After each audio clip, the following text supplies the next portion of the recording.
સતકેવલ સાહેબ, કેમ છો બાળકો?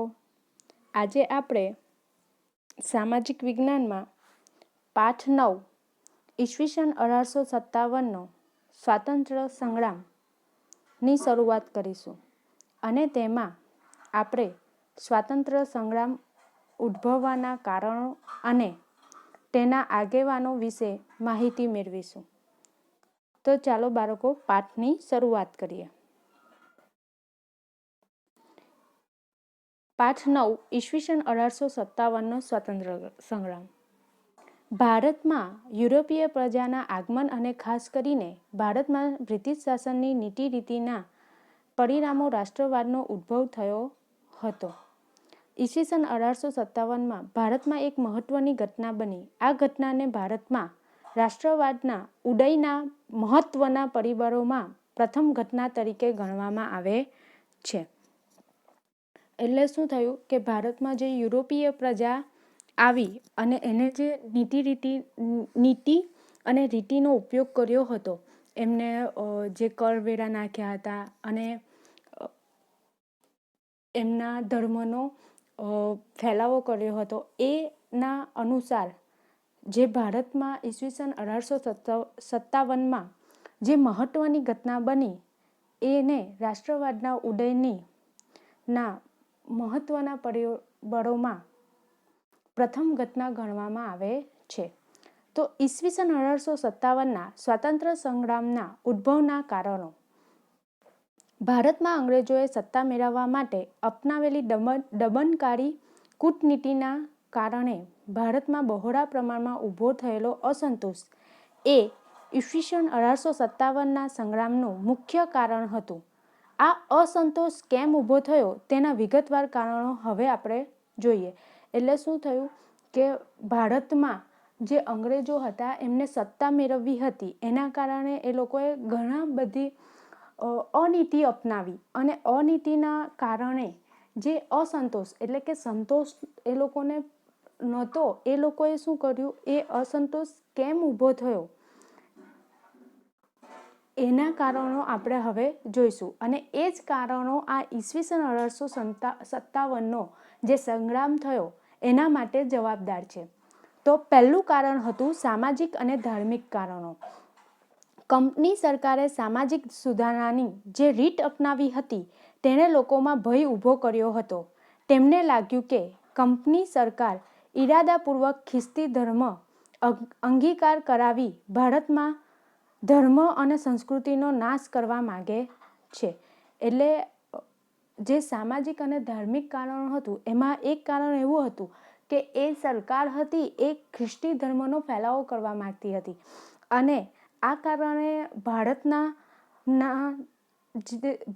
જે ધર્મ હતો હિન્દુ ધર્મ હતો એ લોકોનો અને સંસ્કૃતિ હતી એને નાશ કરવા માંગતી હતી. આ નાશ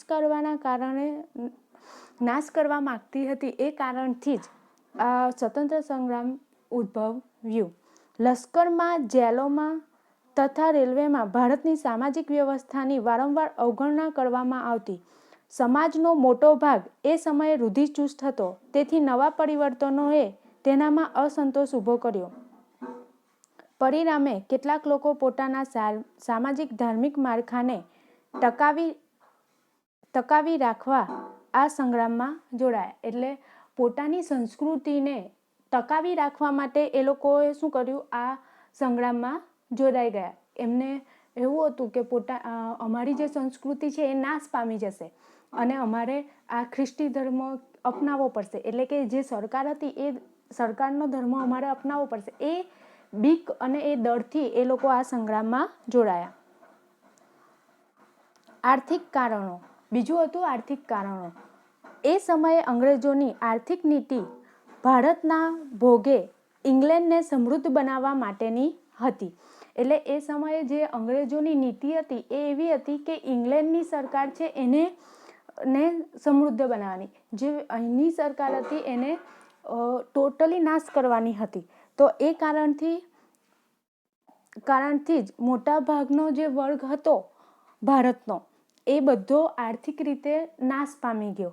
અને જમીનદારો અને ખેડૂતો જમીન વિહોણા બનતા તેમણે સંગ્રામમાં ભાગ લીધો. આગળ આપણે જોયું હતું પેલું જમીન મહેસૂલ વેરાની નો નાખવામાં આવ્યો હતો. તેમાં શું થયું હતું કે મોટા ભાગના ખેડૂતો શું થયા હતા, જે જમીન માલિકો હોય એના કબજે થઈ ગયા હતા. એટલે કે એમને પોતાની બધી જ જમીન એ લોકોની પાસે મૂકવી પડી હતી, સાહુકારો પાસે. અને એના કારણે આ ખેડૂતો ધીરે ધીરે પાયમાલ થઈ ગયા હતા. બીજું હતું રાજકીય કારણો. એટલે કે રાજકીય કારણોમાં શું છે કે ઈસવીસન 1764ના બક્સરના યુદ્ધમાં વિજય બાદ દીવાની સત્તા મળતા ઈસ્ટ ઇન્ડિયા કંપનીએ વિસ્તારવાદની નીતિ અપનાવી. એટલે શું થયું કે જ્યારે ઈસવીસન 1764માં જે બક્સર યુદ્ધ થયું એના જીત બાદ શું થયું, ઈસ્ટ ઇન્ડિયા કંપનીએ પોતાનો જે વિસ્તાર છે એ વધારવાની નીતિ અપનાવી. એટલે કંપનીના અધિકારીઓએ અન્યાયી વિગ્રહો, કૂટનીતિઓ તથા અયોગ્ય જોડાણવાદથી ભારતના ઘણા ખરા પ્રદેશો પર સત્તા સ્થાપી હતી. એટલે એ લોકોએ શું કર્યું, એ સમયે એ લોકોએ અન્યાય કર્યો અને શું કર્યું, એકબીજા જે કૂટનીતિ અપનાવીને જે ભારતના ઘણા ખરા પ્રદેશો છે ને એને એ લોકોએ એની ઉપર સત્તા સ્થાપી દીધી. આ નીતિનો ભોગ બનનાર ઝાંસીની રાણી લક્ષ્મીબાઈ તથા બિહારના જાગીરદાર રાજા કુંવરસિંહ જેવા અનેક આગેવાનોએ આગળ જતા આ સંગ્રામનું સુકાન સાંભળ્યું. એટલે શું થયું કે જે ઝાંસીની રાણી લક્ષ્મીબાઈ અને બિહારના જાગીરદાર રાજા કુંવરસિંહ એ એવા આગેવાનો હતા કે જે આ એમના પ્રદેશો પર આ જે ઈસ્ટ ઇન્ડિયા કંપની હોય એ સત્તા સ્થાપવા માટે સત્તા સ્થાપી દીધી હતી. અને એના કારણે એ લોકો આ નીતિનો ભોગ બની ગયા હતા. તો તેથી આ રાણી લક્ષ્મીબાઈ અને રાજા કુંવરસિંહ એ આ સંગ્રામ 1857ના સંગ્રામનું બીડું એ લોકોએ લઈ લીધું હતું કે એ લોકો સુકાની બન્યા, એના આગેવાન બની ગયા. બીજું હતું લશ્કરી કારણો. વિશાળ ભારતમાં બ્રિટિશ સૈનિકો અને અધિકારીઓની સંખ્યા ઘણી ઓછી હતી. લશ્કરમાં ભારતીય અને અંગ્રેજો સૈનિકોનું પ્રમાણ લગભગ 6:1 હતું. એટલે શું હતું કે લશ્કર હતું, લશ્કરી કારણ પણ બન્યું કે જ્યારે સૈનિકો, બ્રિટિશના સૈનિકો અને અધિકારીઓની સંખ્યા ઓછી હતી, તેમાં શું હતું કે ભારતીયોની સંખ્યા 6 અને અંગ્રેજોની સૈનિકોની સંખ્યા 1 હતી. એ સમયે શું થાય કે જે લશ્કરમાં ઉચ્ચ હોદ્દા પર હોય, ઉચ્ચ અધિકારી હોય, એમાં અંગ્રેજ અધિકારીઓને અનામત રાખવામાં આવે. એટલે કે એ અંગ્રેજ અધિકારીઓને જ આપવામાં આવે અને હિન્દી સિપાહીઓને બઢતીની તકો ઘણી મર્યાદિત હતી. એટલે કે એ લોકોને ઉચ્ચ અધિકારીની પોસ્ટ આપવામાં આવતી ન હતી. અને એનાથી શું થાય કે જે હિન્દી અને અંગ્રેજી સિપાહીઓના પગાર હોય એમાં પણ ઘણો બધો તફાવત હતો. એટલે કે જે હિન્દી સિપાહી હોય એનો મહિનાનો 7 જ રૂપિયા મળતા હતા, જ્યારે અંગ્રેજી સિપાહી હોય એને માસિક રૂપિયા કેટલા મળતા હતા, 150 રૂપિયા જેટલો ઊંચો પગાર હતો. આથી અને અંગ્રેજ જે અફસરો હોય, એટલે કે અંગ્રેજ અધિકારીઓ, એમની ઉપરના અંગ્રેજ અધિકારીઓ હોય એ હિન્દી સિપાહીઓને શું માનતા હતા, એકદમ હલકા અને તુચ્છ સમજતા હતા. એનાથી શું થયું, એ લોકોને જે આપણે આગળ જોયું હતું કે જે ભારતીય સૈનિકો હોય એમને સમુદ્ર ઓળંગવાની મનાઈ હતી. એ લોકો સમુદ્ર ઓળંગી શકતા ન હતા. અને તેનું પાલન નહીં કરનારને, એટલે કે એમનું જો પાલન ન કરે એ લોકોને પોતાના સમાજમાં જ્ઞાતિ બહાર મૂકવાની ભારે સજા આપવામાં આવતી હતી. એટલે કે પોતાનો જે સમાજ હોય એનાથી બહાર કાઢી મૂકવામાં આવતા હતા.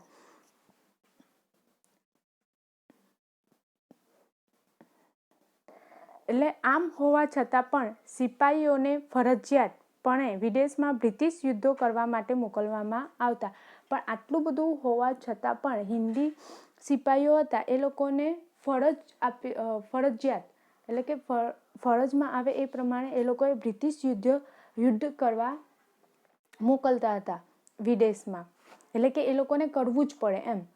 તો તેથી અન્ય હિન્દીઓની જેમ સિપાહીઓને પણ લાગ્યું કે તેમનો ધર્મ ભયમાં મુકાયો છે. એટલે એમને એવું થયું કે મારો જે ધર્મ છે એ ભયમાં મુકાયો છે.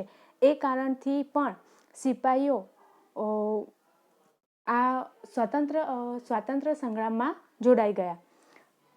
બીજું હતું તાત્કાલિક કારણ, કે પરદેશી શાસન વિરુદ્ધ લોકોનો રોષ ક્રમશઃ જુદા જુદા ક્ષેત્રે વધતો જતો હતો. એ લોકોનું જે શાસન હતું તેથી આપણા જે ભારતના લોકો હતા એ લોકોનો રોષ હતો ને તે જુદા જુદા ક્ષેત્રોમાં એમનો વધતો જતો હતો.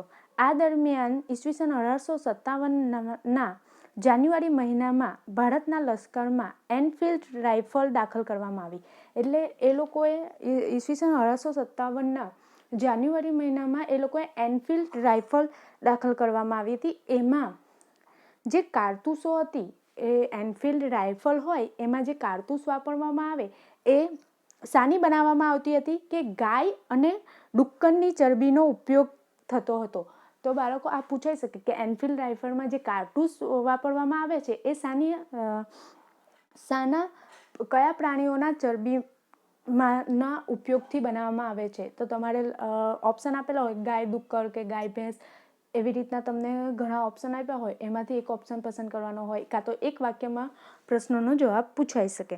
તો આ કારતૂસોનો ઉપયોગ કરતી વખતે એ દાંત વડે તોડવાની હોય, એ કારતૂસને દાંત વડે તોડવાની હોય છે.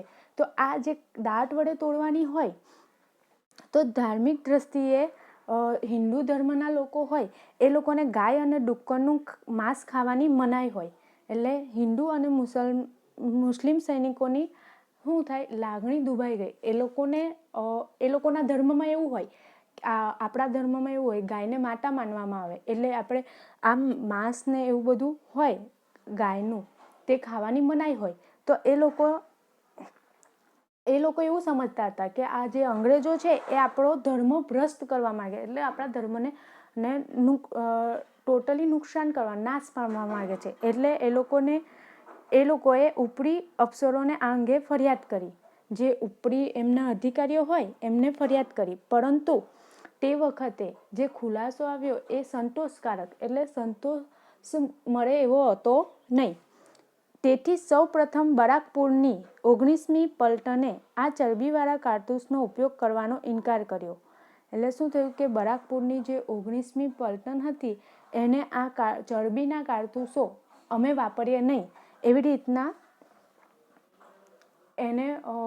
એ લોકોએ કહી દીધું કે અમે આવા કારતૂસો વાપરીએ નહીં. તો આખી પલટનને જ વિખેરી નાખવામાં આવી. તો એ લોકોએ અંગ્રેજોએ શું કર્યું કે એ આખી પલટનને વિખેરી નાખી. તો બાળકો આપણે જે કારણો જોયા, પહેલું કારણ હતું કે સામાજિક અને ધાર્મિક કારણો. તમને એવું પૂછાય કે ઈસવીસન 1857ના સ્વાતંત્ર્ય સંગ્રામના ઉદ્ભવના કારણો લખો. તો પહેલું હતું સામાજિક અને ધાર્મિક કારણો, બીજું હતું આર્થિક કારણો, ત્રીજું રાજકીય કારણો, ચોથું લશ્કરી કારણો અને છેલ્લું તાત્કાલિક કારણો. તો આ કારણો તમને પૂછાય ત્યારે લખવાના રહેશે અને વિસ્તૃત સમજાવવાના પણ રહેશે કે સામાજિક અને ધાર્મિક કારણોમાં શું બન્યું હતું, આર્થિક કારણોમાં શું બને અને રાજકીય કારણોમાં શું બને, એવી રીતના. હવે આગળ છે સંગ્રામનું આયોજન અને મંગલ પાંડે. ઈસવીસન 1857ના મે મહિનાની 31મી તારીખે દેશભરમાં એક સાથે ઈસ્ટ ઇન્ડિયા કંપનીની હુકુમત સામે સંગ્રામનું આયોજન હતું. એટલે શું થયું કે ઈસવીસન 1857માં મે મહિનામાં 31મી તારીખે દેશભરમાં એકી સાથે ઈસ્ટ ઇન્ડિયા કંપનીની હુકુમત સામે સંગ્રામનું આયોજન હતું. નાના સાહેબ પેશવા, બહાદુર શાહ જફર, કુંવરસિંહ, અવધના નવાબ વગેરે તેમાં સામેલ હતા. કુશળ અને બહાદુર સેનાપતિ તાત્યા તોપે તીક્ષ્ણ બુદ્ધિથી આયોજન કરનાર રંગો બાપુજી તથા પ્રખર ધારાશાસ્ત્રી પત્રકાર એવા અજી મુલ્લા ખાન પણ મહેનત કરી રહ્યા હતા.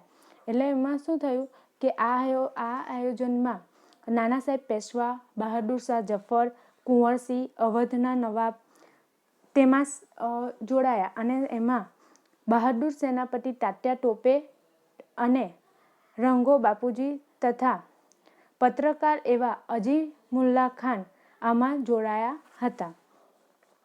સંગ્રામ માટે પ્રજાને તૈયાર કરવા સૈનિકો માટે પ્રતીક રૂપે રોટી અને પ્રજા માટે કમળના પ્રતીકો ગામડાઓ સુધી પહોંચ્યા. એટલે આ સંગ્રામ માટે જે પ્રજાને તૈયાર કરવાની હોય તો એ સૈનિકો માટે એ લોકોએ રોટી અને કમળના પ્રતીકો ગામડાઓ સુધી પહોંચાવ્યા. એટલે કોઈ પણ સંગ્રામ કરવો હોય કાં તો યુદ્ધ કરવું હોય તો એના માટે સૈનિકો જોઈએ. તો આ લોકોએ સૈનિકો એ કરવા માટે એ લોકોએ એના પ્રતીક રૂપે રોટી અને પ્રજા માટે કમળના પ્રતીકો ગામડાઓ સુધી પહોંચ્યા. મૌલવી, પૂજારી, ભક્તો, ખેપૈયાઓ, લોકનાયકો અને ઓલિયા તેમજ ભજનીકોએ લોકો સુધી આ સંદેશ પહોંચાડવામાં મોટો ભાગ ભજવ્યો. એટલે આવામાં જે 1857નો સંગ્રામ કરવો હતો તો એના માટે જે લોકો સુધી આ સંદેશ પહોંચાડવો હોય એમાં મૌલવી, પૂજારી અને આ જે ભક્તો હોય એ લોકોએ આમાં ભાગ ભજવ્યો. એનફિલ્ડ રાઇફલમાં ગાય અને ડુક્કરની ચરબીવાળા કારતૂસ વાપરવાનો મંગલ પાંડેએ વિરોધ કર્યો. શું કર્યું કે મંગલ પાંડે હતા એમને શું કર્યું કે ગાય અને ડુક્કરની ચરબીનું જે કારતૂસ વાપરવાની હતી એનો વિરોધ કર્યો. આ ઘટનાને લીધે 31મીએ નિશ્ચિત થયેલી સંગ્રામની શરૂઆત થોડા દિવસ પહેલી થઈ. એટલે કે એ લોકોએ જે 1857નો સંગ્રામ કરવો હતો એના માટે એક દિવસ નક્કી કર્યો હતો. પણ એ દિવસની જગ્યાએ વહેલી થવાનું કારણ શું હતું કે મંગલ પાંડેએ પેલી જે કારતૂસ હતી ગાય અને ડુક્કરની ચરબીની એ વાપરવાનો વિરોધ કર્યો હતો. એટલે એ સંગ્રામની શરૂઆત નક્કી કરેલી તારીખથી થોડા દિવસ વહેલી થઈ ગઈ.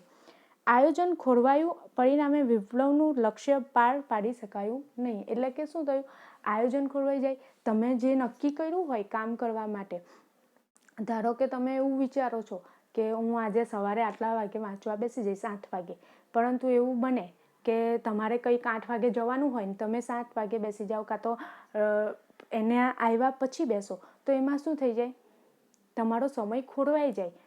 એટલે આવી જ રીતના આ લોકોને પણ આવું થયું. તો એના કારણે એ લોકોનું જે હેતુ હતો એ પાર પાડી શકાયો નહીં. અહીં તમને મંગલ પાંડેનો ફોટો દર્શાવ્યો છે. ઉત્તર પ્રદેશના બિલિયા વિસ્તારના નગવા ગામમાં બ્રાહ્મણ કુટુંબમાં જન્મેલો અને 7 રૂપિયાના પગારથી બ્રિટિશ લશ્કરમાં જોડાયેલો મંગલ પાંડે 29મી માર્ચના રોજ સંગ્રામ માટે તૈયાર થઈ ગયો.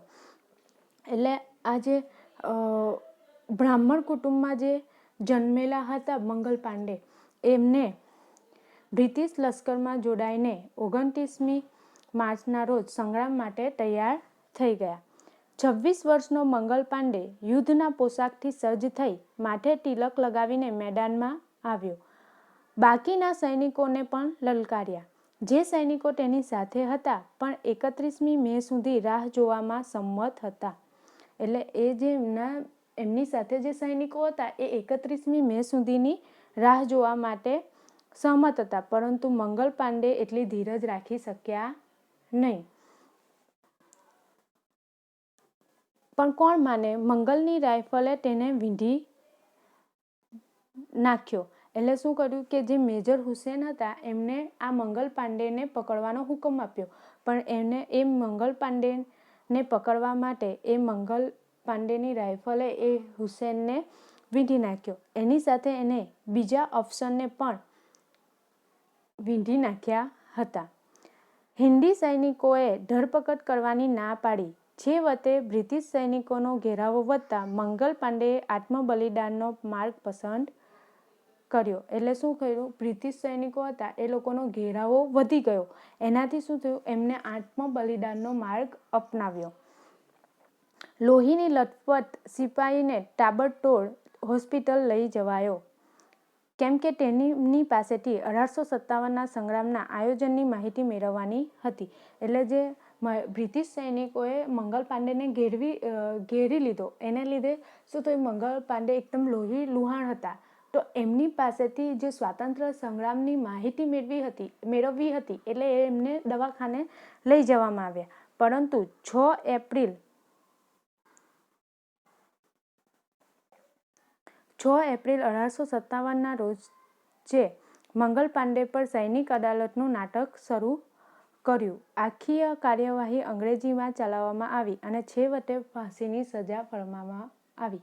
એટલે શું થયું કે કાર્યવાહી કરવામાં આવી અને એમને છેવટે ફાંસીની સજા આપવામાં આવી. આ દેશભક્ત પાસેથી કોઈ પણ માહિતી ન મળતા 8મી એપ્રિલ સવારના 5:30 વાગે મંગલ પાંડેને ફાંસી આપી દેવામાં આવી. એટલે 8મી એપ્રિલે સવારના 5:30 વાગે એમને ફાંસી આપી દેવામાં આવી. શ્રી મંગલ પાંડે એ ઈસવીસન 1857ના સંગ્રામમાં પ્રથમ શહીદ બન્યા. એટલે કે 1857ના જે સંગ્રામ હતો એમાં પહેલા શહીદ તરીકે મંગલ પાંડે હતા.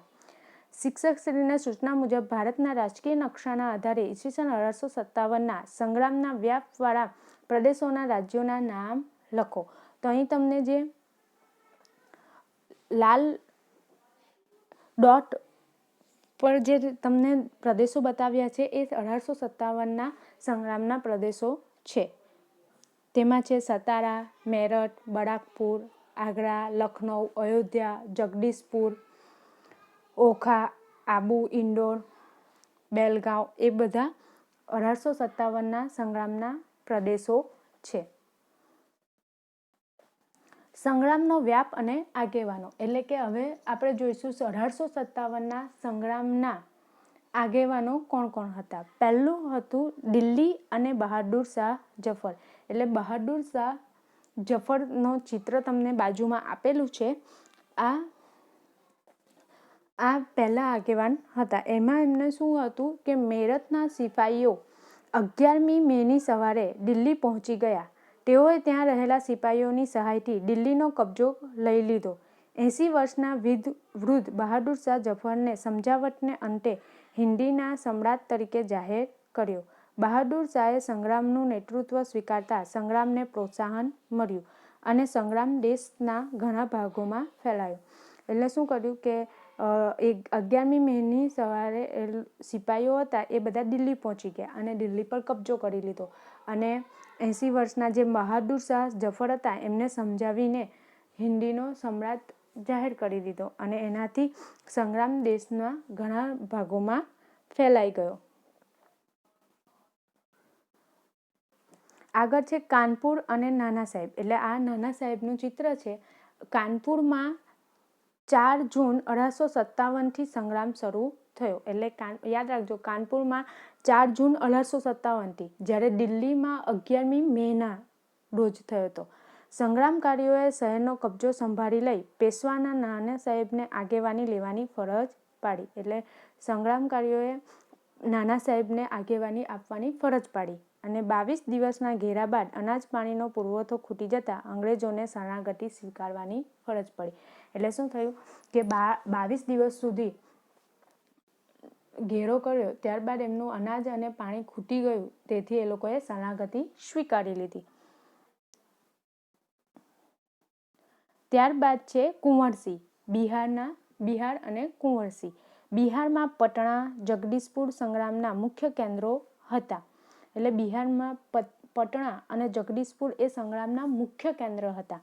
જગદીશપુરના 70 વર્ષના જાગીરદાર કુંવરસિંહે સંગ્રામની આગેવાની લીધી હતી. એટલે આ જે કુંવરસિંહ હતા એમને આગેવાની સંગ્રામની લીધી હતી. તેમણે એક નવયુવાનની જેમ અંગ્રેજો સામે લડી તેમનો વીરતાપૂર્વક સામનો કર્યો. એકવાર તેમને હાથના કાંડામાં ગોળી વાગી.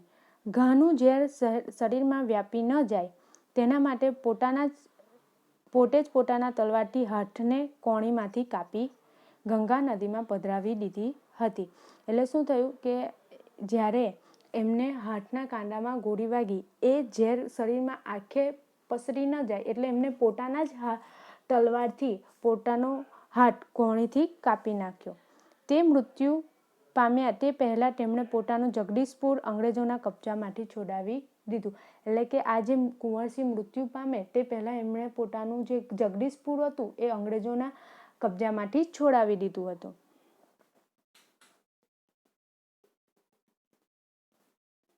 ત્યારબાદ છે ઝાંસી અને વીરાંગના લક્ષ્મીબાઈ. ઝાંસીની મહારાણી લક્ષ્મીબાઈ એ વીરાંગના હતા. તેમના દત્તક પુત્રનો ગાદી ઉપરનો હક અંગ્રેજોએ સ્વીકાર્યો ન હતો. આથી લક્ષ્મીબાઈ પણ સંગ્રામમાં જોડાયા હતા. એટલે કે લક્ષ્મીબાઈએ જે દત્તક પુત્ર લીધો હતો એમનો હક અંગ્રેજોએ સ્વીકાર્યો નહીં અને તેથી આ સંગ્રામમાં લક્ષ્મીબાઈ જોડાઈ ગયા. તેઓ સંગ્રામમાં બાહોશ નેતાઓમાંના એક હતા.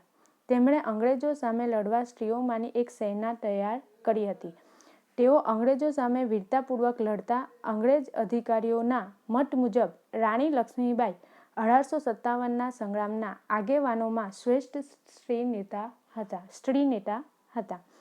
એટલે એમણે શું કર્યું કે એમના પુત્રને ગાદી પરનો હક અંગ્રેજોએ ન આપવા દીધો અને તેથી એમને આ આગેવાનમાં જોડાયા અને ઘણી બધી સ્ત્રીઓની એક સેના તૈયાર કરી હતી.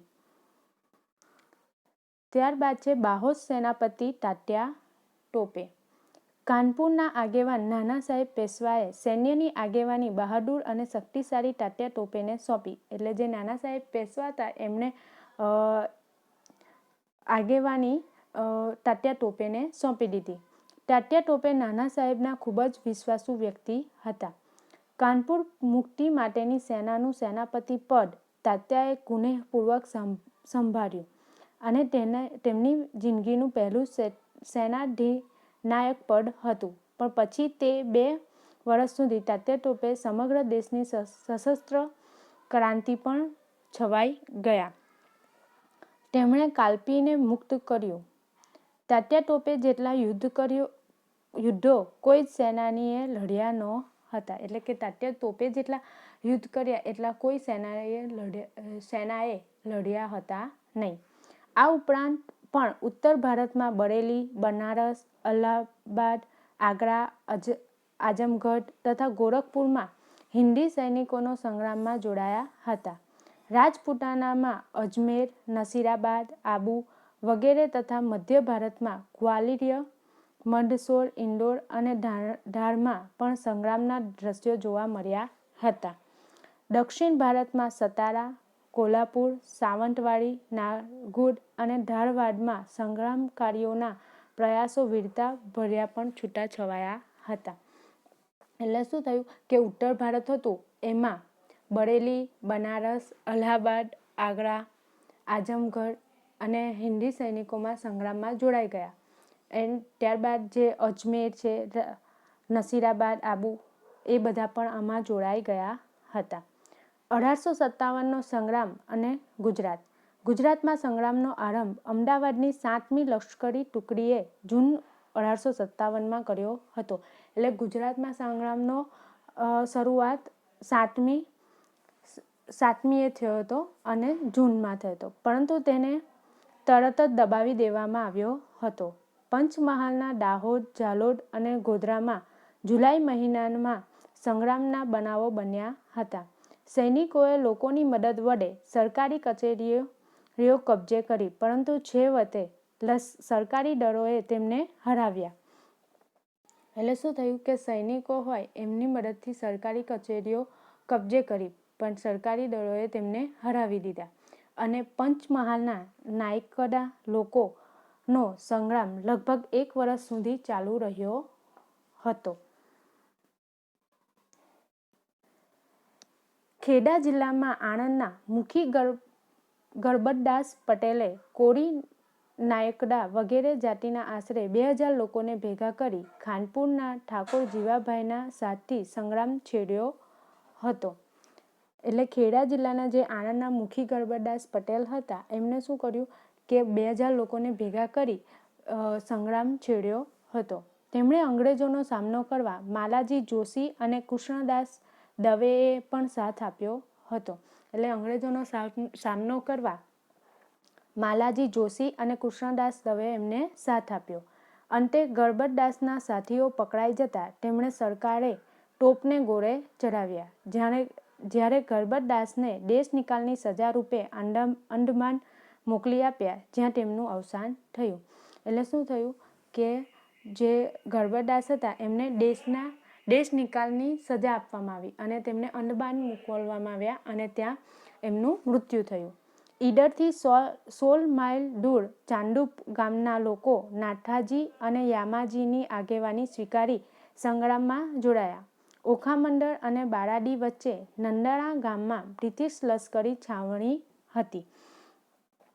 ઈડરથી 16 માઇલ દૂર શું હતું કે ગામના લોકો નાથાજી યામાજીની આગેવાની હેઠળ સંગ્રામમાં જોડાઈ ગયા અને એમણે લશ્કરી છાવણી એ જે ઓખામંડળ અને બાળાડી વચ્ચે બ્રિટિશ લશ્કરી છાવણી હતી. નૌસેનાઓનો સેનાપતિ ડોનાવન અધીરો બની 4 ઓક્ટોબરની વહેલી સવારે એ સૈન્ય લઈ બેટની ખાડીમાં પહોંચી ગયો હતો. સામે હતો બેટ દ્વારકાનો કિલ્લો. ડોનાવનને તોપમારાનો આદેશ આપ્યો. વાઘેરો પાસે તો આવી કોઈ આધુનિક યુદ્ધ સામગ્રી હતી નહીં. કિલ્લા પર ધડાધડ ગોળા છૂટવા માંડ્યા. વાઘેર સ્ત્રીઓએ રસ્તો શોધી કાઢ્યો. તેમણે પોતપોતાના ઘેર ગાદલા હતા તે પલાળીને ભીના કર્યા અને કિલ્લા પર આવી પુરુષોને કહ્યું કે તમે હથિયારોથી યુદ્ધ કરો, અમે તોપ ગોળા આ ભીંજાયેલા ગોદડા લઈને ઠંડાગાર કરી દઈશું. એટલે જે સ્ત્રીઓ હતી એમને શું કર્યું કે જે ગાદલા હતા ઘરમાં તે ભીના કરી એ જે તોપ ગોળા આવતા હતા તેને ઠંડાગાર કરવાનું નિર્ણય લીધો. આ કામ વાઘેર સ્ત્રીઓએ કર્યું. દુનિયાના ઇતિહાસમાં આવું ક્યાંય બન્યું ન હતું. આ એક એવી ઘટના છે જેમાં પોતાના જાનની પરવા કર્યા વગર મહિલાઓએ અંગ્રેજ દુશ્મનોના તોપગોળાને ઝીલીને નકામા બનાવી દીધા હતા.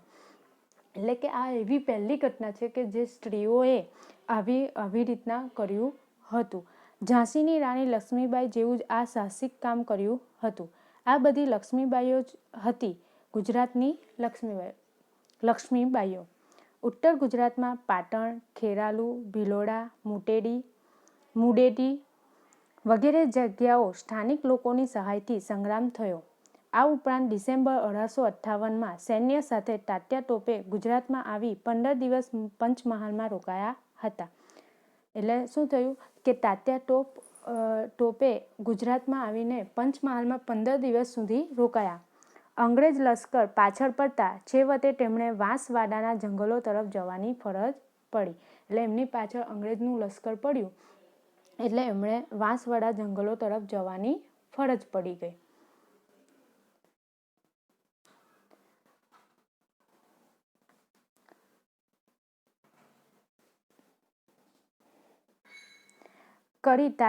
તાત્યાને સરકારી અફસરોના હવાલે કર્યા. સરકારે 18 એપ્રિલ 1859ના રોજ તાત્યા ટોપેને ફાંસી આપી હોવાનો સરકારી અહેવાલ પ્રસિદ્ધ કર્યો. એટલે શું થયું કે એમને ફાંસી આપવાનું સરકારી અહેવાલ આવ્યો અને જુદા જુદા માધ્યમોના આધારે એવું જાણવા મળે કે તાત્યા તો છટકી ગયેલ પણ અન્ય ભરતી વ્યક્તિ ફાંસી અપાયેલ. તાત્યાએ જીવનના અંતિમ વર્ષો નવસારીમાં ગાળ્યા હતા. એટલે એવું જાણવામાં આવ્યું કે એમને નવસારીમાં એમના છેલ્લા અંતિમ વર્ષો હતા તે એમાં ગાળ્યા.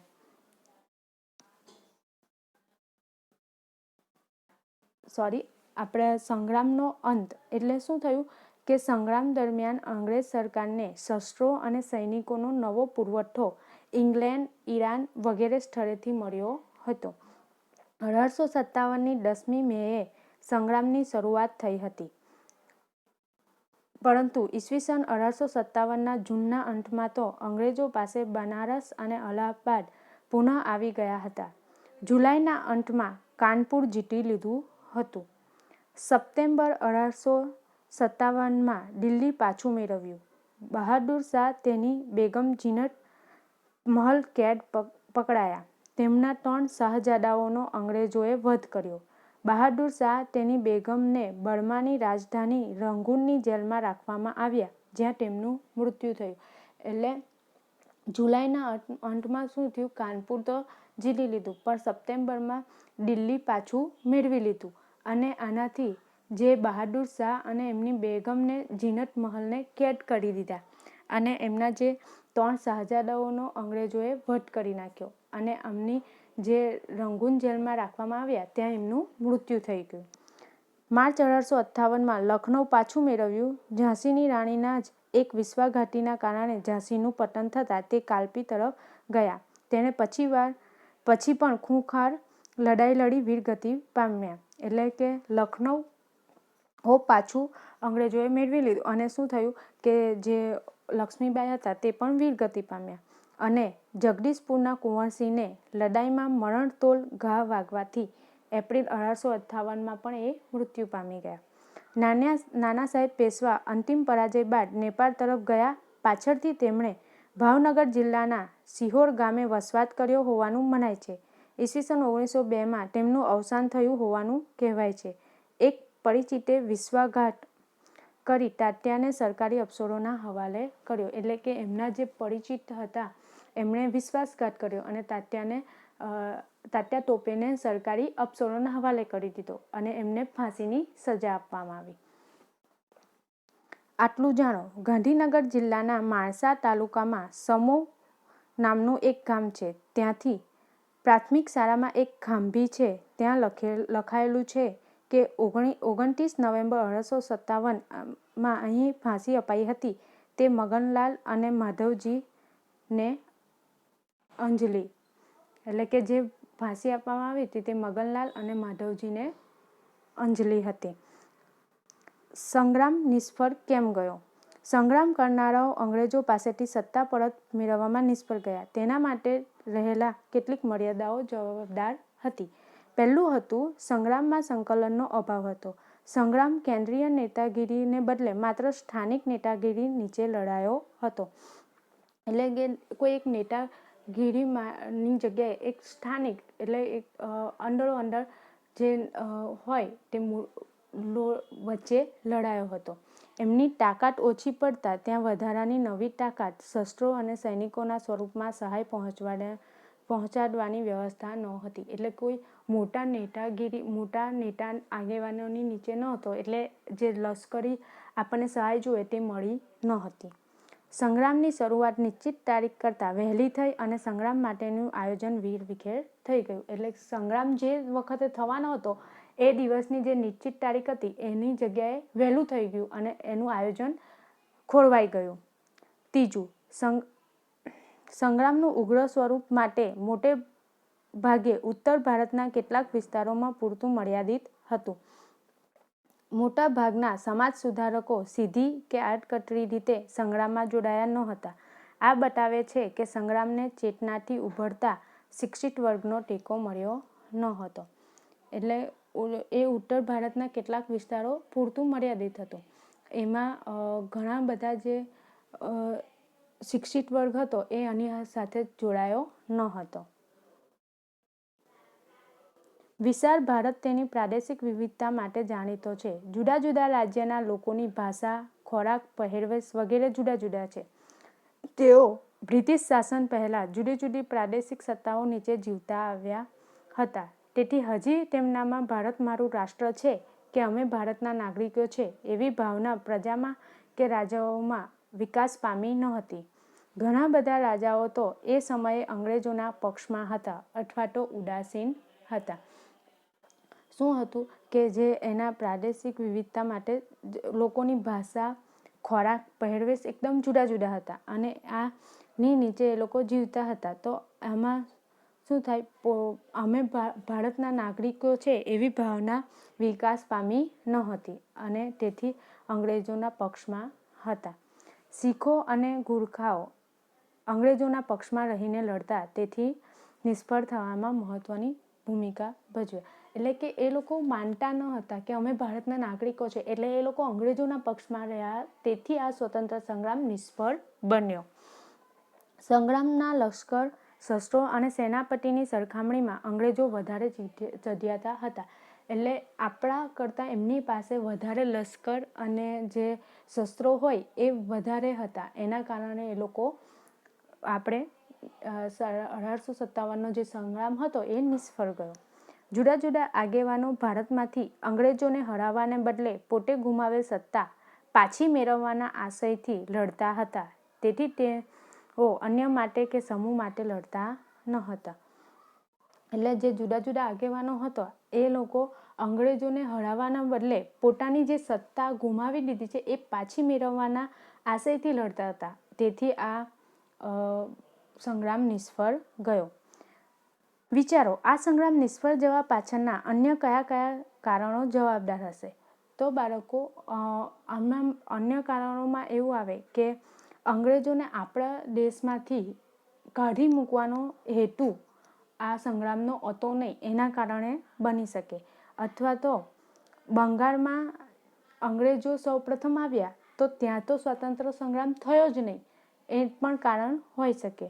અને ઘણા બધા એવા પ્રદેશો છે કે જ્યાં સંગ્રામ થયો ન હતો. તેથી આ 1857નો સંગ્રામ નિષ્ફળ ગયો. પરિણામો અને અસરો. અંગ્રેજો પાસેથી સત્તા પાછી મેળવવાના મૂળ ધ્યેયમાં સંગ્રામ નિષ્ફળ ગયો, છતાં તેના કેટલાક યુગ પરિવર્તક પરિણામો પ્રાપ્ત થયા હતા. ભારતમાં કંપની શાસનનો અંત આવ્યો. ભારત બ્રિટિશ તાજના સીધા શાસન હેઠળ આવ્યું. દેશી રાજ્યોની આંતરિક બાબતમાં દખલગીરી કરવાનું બંધ કરવામાં આવ્યું. એટલે જે દેશી રાજ્યો હતા એમાં આંતરિક બાબતમાં દખલગીરી બંધ થઈ ગઈ. અંગ્રેજ સરકારને ભારત પ્રત્યેની નીતિમાં ફેરફાર કરવાની ફરજ પડી. કે અંગ્રેજ સરકાર હતા એ ભારતની નીતિમાં હવે ફેરફાર કરવાની એમને ફરજ પડી ગઈ. હિન્દી સૈનિકોના પગાર ભથ્થા અને સગવડો વધારવામાં આવ્યા. જે ફેરફાર હતો હિન્દી લશ્કર અને હિન્દી સૈનિકો અને અંગ્રેજી સૈનિકોમાં જે ફેરફાર હતો પગાર અને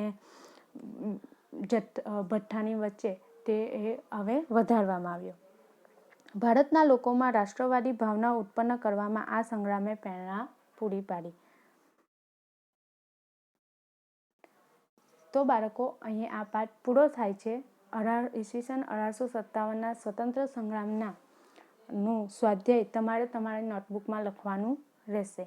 અસ્તુ. સત કેવલ સાહેબ.